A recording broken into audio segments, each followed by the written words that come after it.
Hello, everybody. Welcome back to another episode of Patterson L Properties. I have the pleasure of having the DMV area's #1 superstar real estate agent, house flipper, you name it. She's doing it and inspiring us all. Talithia Morris here with us today. Please say hello to everybody, Talithia. Hi, everybody. All right. Thank you again for joining us. And if you need inspiration, this is the young woman to do it for you, whether it's come to open houses or being a real estate agent. If she can motivate me, I'm sure she can motivate you all. We're just going to ask a couple of questions, hear a little bit about her background story, and then go from there. So please, Talithia, tell us, the audience, a little about where you come from in your previous career before getting into the real estate business. Okay, sure. So I am, I guess, a native to Virginia, Northern Virginia. Um, just a little bit about me as far as like just growing up, single parent of three.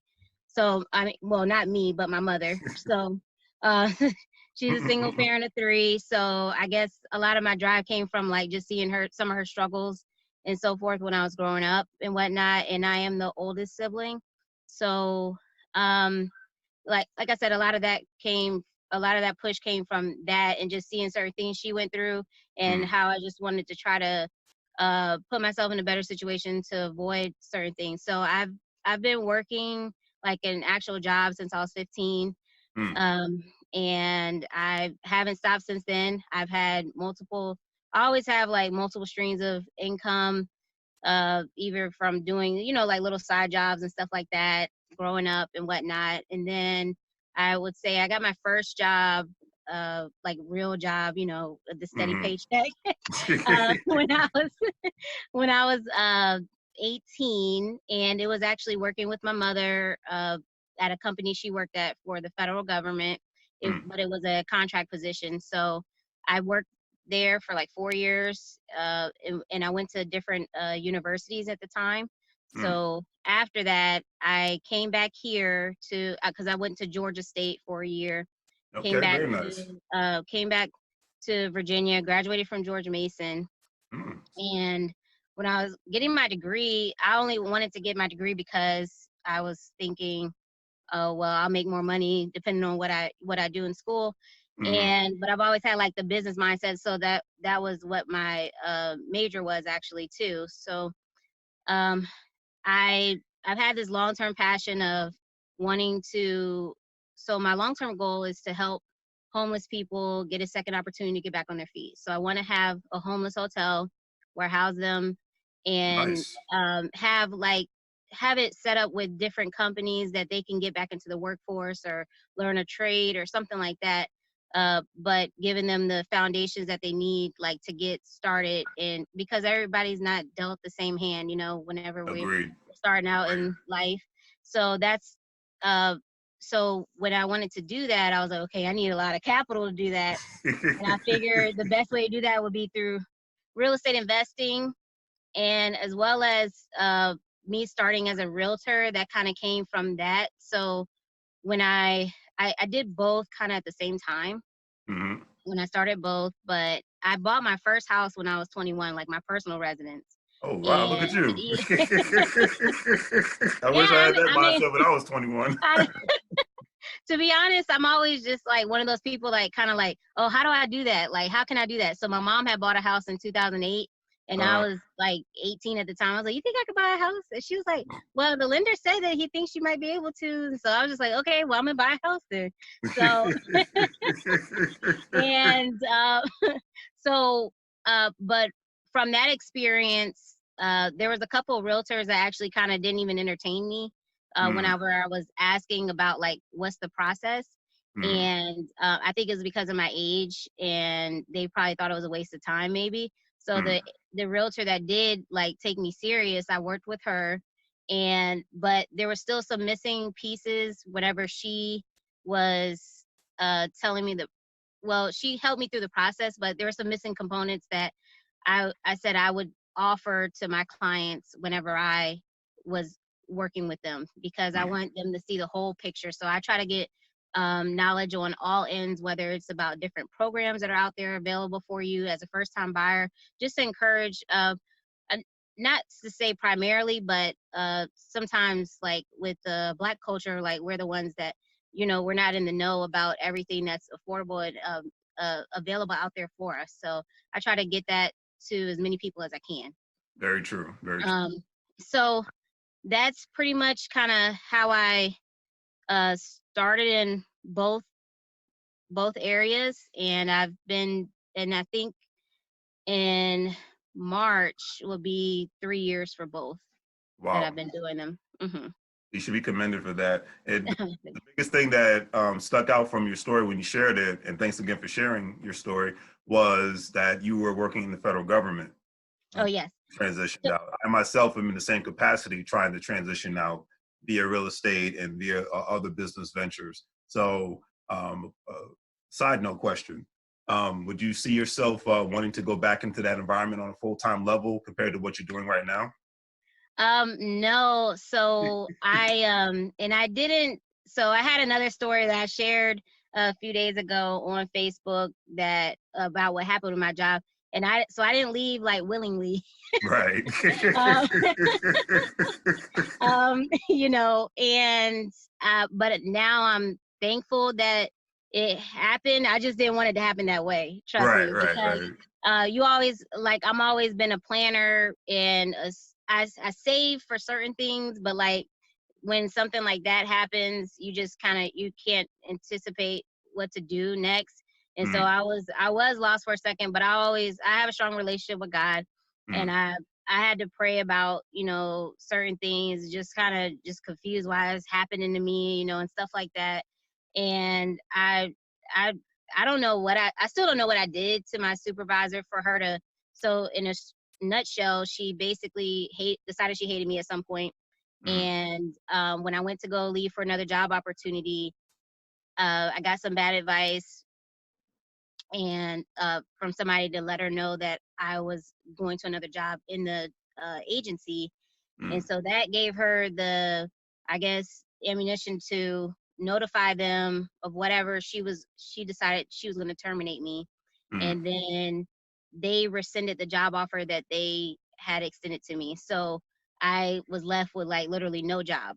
mm. And I had other things going on at the time where my money was tied up, and it was just a horrible experience. But I'm sure people have different experiences, a greater deal, larger capacities, but for me, that was like the most challenging part um, for me thus far, Mm, just trying to figure out how I'm going to get things back together, because I did mm. have financial obligations. So, but I feel like, so I did get another job at some point, and my friend is funny because she's like, Talithia, I thought we talked about this. Like 9 to 5s aren't for you. And I, Amen to that. and I, she's like 9 to 5. She said 9 to 5s don't work for you. And I was just like, that. And they don't. So to Mm, answer your question, Larry, no, I would not go back. But it's because I feel like this is the path I'm supposed to be on, right. and I'm doing what I was sitting here to do. So Absolutely. I'm working in that capacity. So I don't, even if something like offered itself, I don't even think it will work out for me long term, because I'm not, I'm deviating from the path of what I'm supposed to do. Right. So I will be your realtor for life, and I'll continue to real estate invest in certain areas of real estate investing, and uh, that will be for like generational wealth. And I think that's the one of the smartest things ever. And I think that's not talked about enough in our community is having generational wealth, pass down something in order for when people leave high school and college or leave the military for trade school, et cetera, that they have something to fall back on. Because, I grew up in the Northern Virginia area myself, and we've seen how other communities have flourished because of them practicing group economics, from whether it's a restaurant, a warehouse, a piece of real estate, et cetera. You know, Hmm. think if we implement that more into our mindset, we'll be a much better off in the future.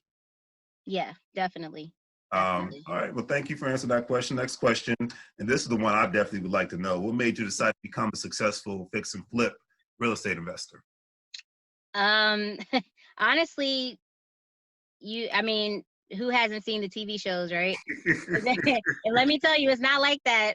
So No, I've it's had some indeed. challenges with it, and so to be honest, so the fix and flip capacity, the fix and flip part of it it's just because of the capital you can make from it Mm, with doing fix and flips. It's the easiest way to, well, not the easiest, but if you have a solid deal and you know you can make money from it, then that's one of the quickest ways to make money, right?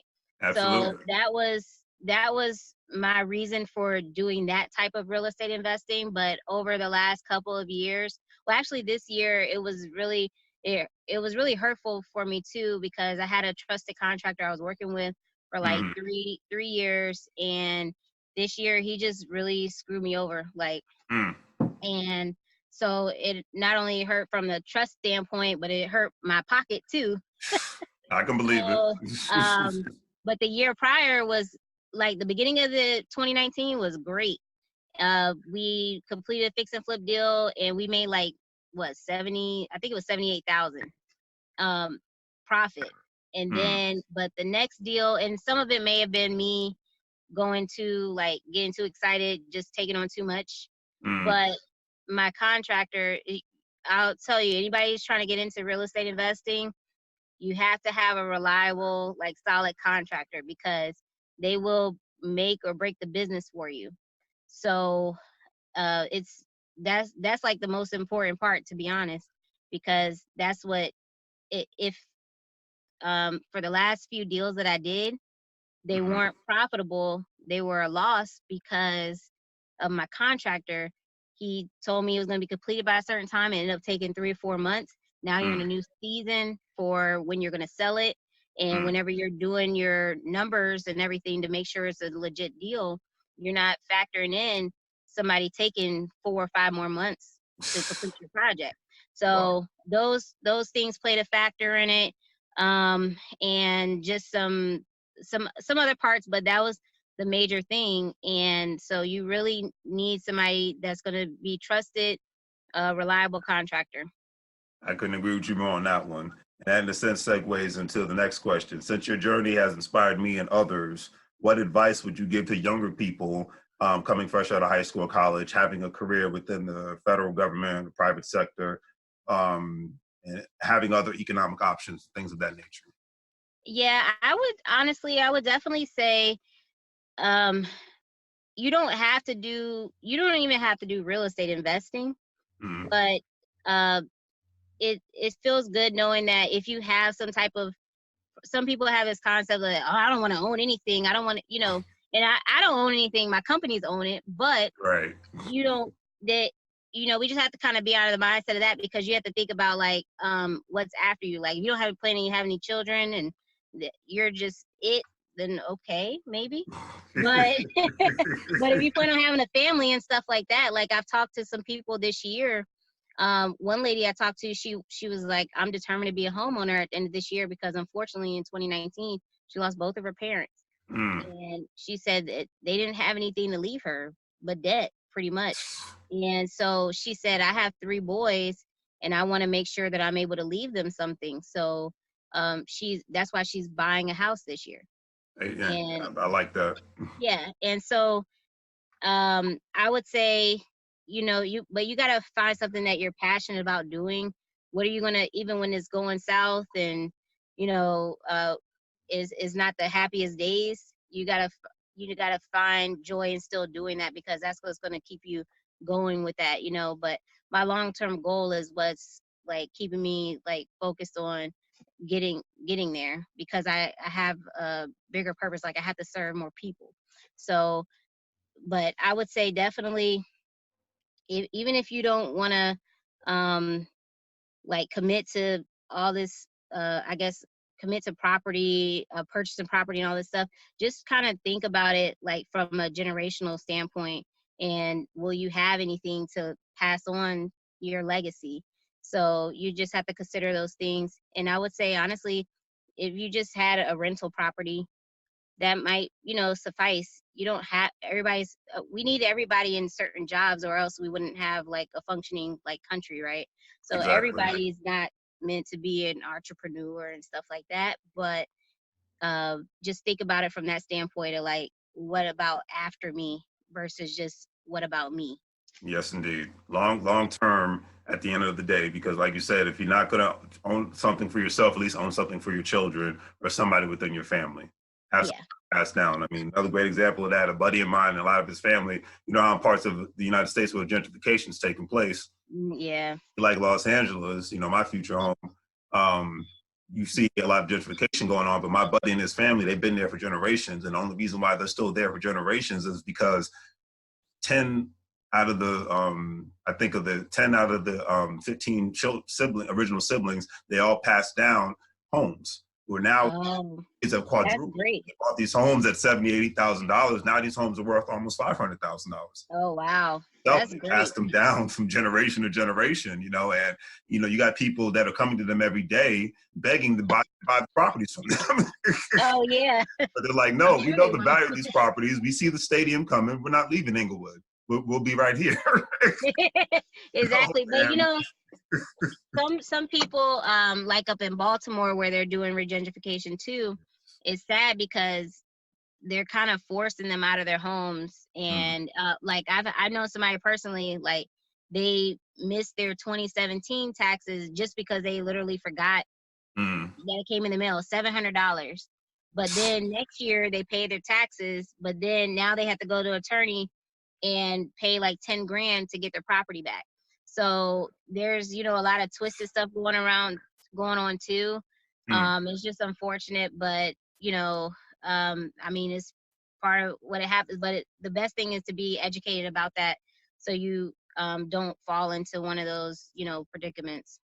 I couldn't agree with you more. And then thank you for, I didn't even realize that, you know, because Baltimore was the area Yeah. in that buying in the future as far as investment properties because it's so cheap. And I've heard that even hearing that story just gives me the more of the ammunition to say it's time to pull the trigger. Yeah.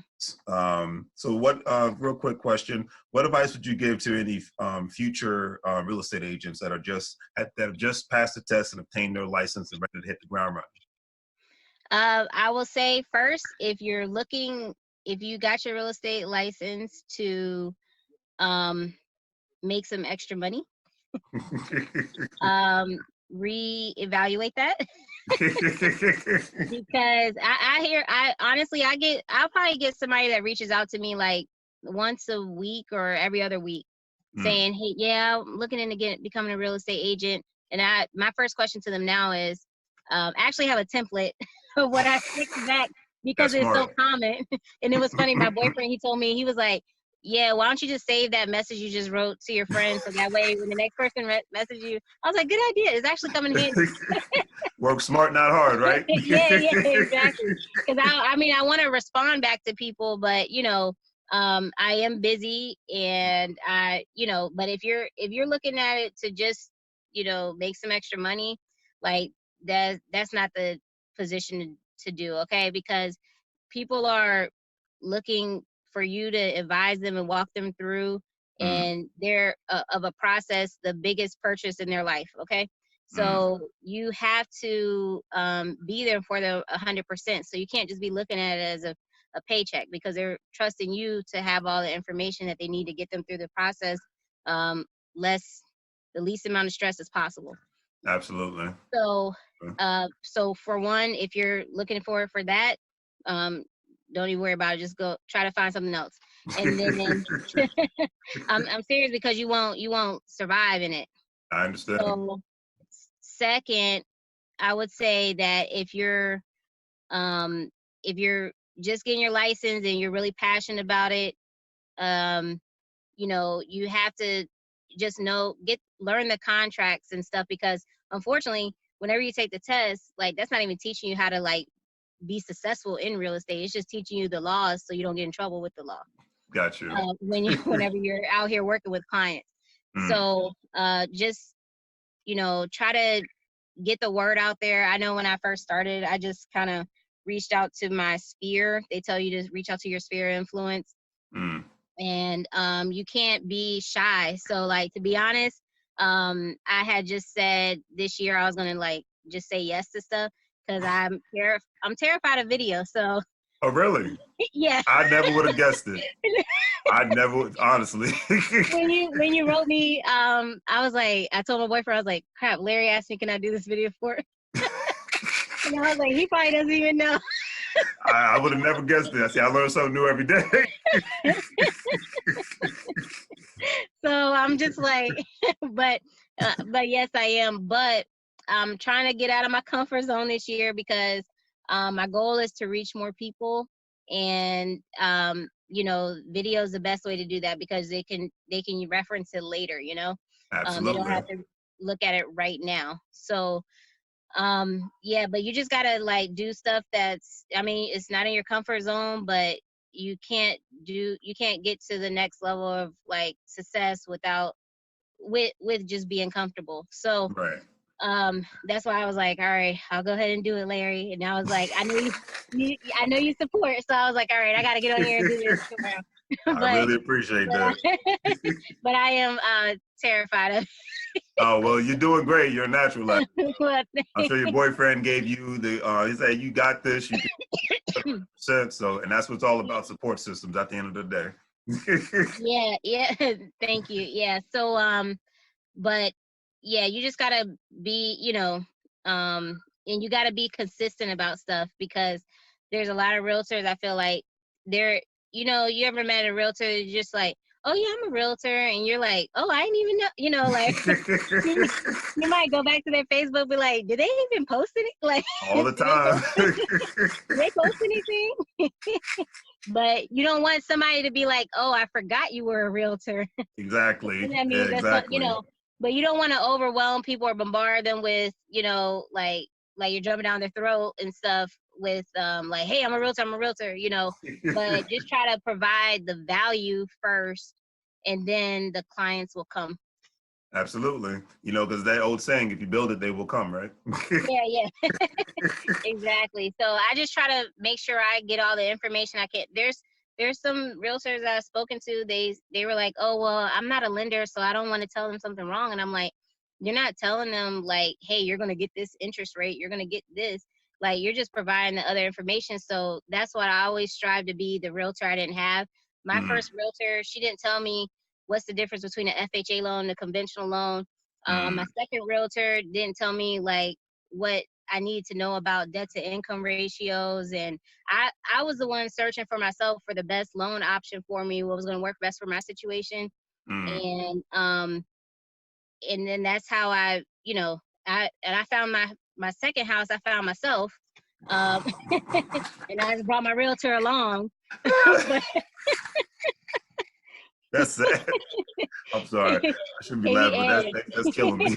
yeah, but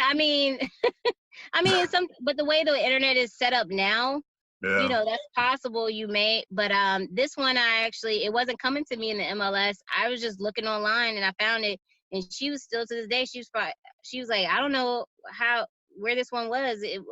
It came back on the market and it wasn't on the MLS, so I Mm, don't know. But yeah, so you just gotta provide, like I said, provide the value. And it is good if you can go through the experience yourself first, absolutely. inviting other people along on that journey. Mm, Because if you haven't even bought a house yourself and you're like, hey, buy this house, oh, do you own a house? No, I rent.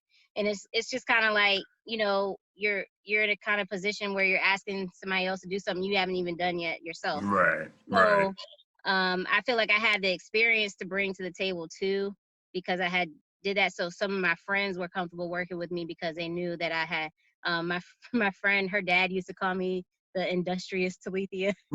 So Okay, I like that. I like yeah, that. that was like when we were like real young. They were like, but some of my friends were like, why can't you be like Talithia? Talithia works, Talithia does.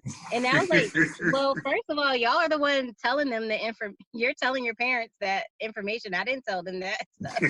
But and then they're like comparing them, But um, I think that's how I was able to get started with it, Mm, and grow, because there was the level of trust there, and then they felt that I had an area of expertise because I had already experienced it. exactly. And that's the beautiful thing because, at the end of the day, it's all about relationships. And obviously, when you have a great name and your word is your bond and everybody sees your work ethic, they're going to want to go with you before they go with anybody else. You might have more flashier credentials, signs, et cetera, and so forth, internet presence. A lot of times you can throw all that out of the window, in my personal opinion, because a person's work ethic and personality and how they deal with people and how they show compassion and respect, because like you said, this is one of the biggest decisions a person will ever make, purchasing a home. Yeah. So when you bring that passion into the mix, it doesn't even feel like work. It just feels like you said you're living your purpose. So that's a beautiful thing. Yeah. Next question. Please name one of the biggest cons and one of the biggest pros being a real estate agent. One of the biggest pros I would say is I I love what I do because I love helping people and I Mm, love educating people. So it's a pro for me whenever I get that goal for somebody accomplished, whether it's selling their house or helping them buy another house or helping them buy their first time home. So a con, you're working with different personalities. So and everybody's not going to be a good fit for you. I had to fire one of my clients, and and you would say, and then some people have this thing where they think they could just treat you any kind of way because they know you are working essentially in the end, I mean, you have to get paid, right? right. And so they but I'm like, I had to tell this guy actually recently. I was like, well, hold on, don't misunderstand, like, I don't have to work with you. So because he made some kind of comment, I was like, oh, no, no, no, like, let's not get it Respect. twisted. I mean, it's okay if I mean, yeah, it sucks because if you've already invested time, but half of our time is wasted, to be honest. But I would say the con is, like, you are working with those different personalities, Mm. and you end up being, and it's not a con, but I always tell people I'm a therapist, I don't know, a counselor, just financial advisor. You just become all these all these things for your client when they're going through that process. So I would say that you just have to be prepared to handle certain challenges that come along with it because you are working with people and they are trusting you to make that large investment. I understand.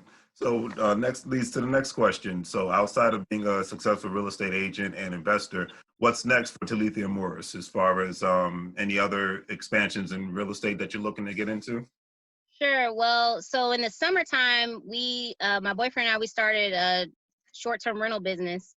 All So right. I'm actually shifting out of the phase of fix and flips, Okay. and I'm going to the short-term rental business. So now we have 12 units, and actually that's why I'm in the car now because we're gonna head to Reston because we have to set up a unit for somebody that's checking in on the 12th. Mm, So we have to get all the furniture set up in there, and they're gonna be there for about 4 months, I think. very So nice. yeah, and then I'm buying an apartment complex this year. So Oh man, it might, hey, it might be on December 31st, but that's what I'm talking about. it's gonna happen in 2020. That's what I'm So talking about. that's the goal this year, is to purchase an apartment complex.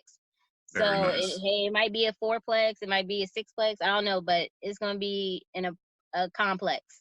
That's all. That's all that matters. And and the great thing that you and your significant other, since you guys are doing this, you know what they call that? Financial love making. I love it. Talking about. That's what I'm talking about. Okay. All right. Now you got me motivated. Last question, but definitely not least.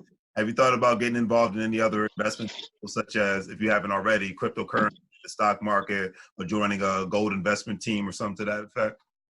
um no, honestly I haven't, because I feel like I don't I want to stay focused. So if I start trying to dabble here, dabble there, Mm-hmm. with different, I was gonna look into the stocks at some point, but I just I love real estate, I and understand. I've had in the education that I've learned, it's allowed me to be able to help other people, like in certain financial situations with their mortgages and so forth. So now I'm able to create an opportunity to make it a win-win situation for both of us. So Mm, like our next fix and flip deal, I wouldn't have did this if it wasn't brought to me.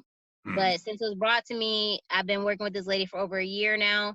But now she's decided, okay, I need to move from this house because I can't handle it anymore, and it's just mm. because of her medical conditions now.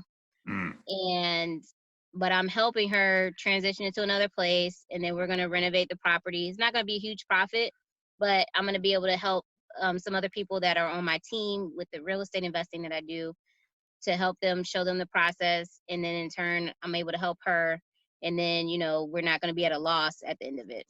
absolutely. And you know what? That's what I'm talking about. Because when you give back, you always get something back, and it always makes you feel more genuine inside at the end of the day. So Yeah. thanks, Talithia, again for doing this. I know you're real busy, so please let everybody know how they can contact you if they need any of your services in the future. Sure. All right. So I'm on Facebook. It's just my name, Talithia Morris. I have my website is just talithiamorris.com. And then learn more with Talithia. I think that was just set up. So you can click on there. And then I'll have some more YouTube, like 2020. I'm gonna be on camera, All so right. I'll have some more videos coming soon in the next few weeks. All right, very nice. And I definitely need to pick you and your boyfriend's brain because in 2021, I'm trying to move into the commercial realm of investing. Okay. So, yeah, I'm just this year trying to buy some more properties and whatnot in the Pennsylvania area, but definitely, and Los Angeles. But definitely need to pick you guys' brain when it comes to getting that commercial experience. I know it's way more work and a whole different kettle of ballpark when it comes down to it. So, but thanks. Yeah. Hopefully, you guys keep doing what you're doing. You guys have a great day. All right. Thank All you. right. You too. Thank you. No problem. Bye bye. Mm.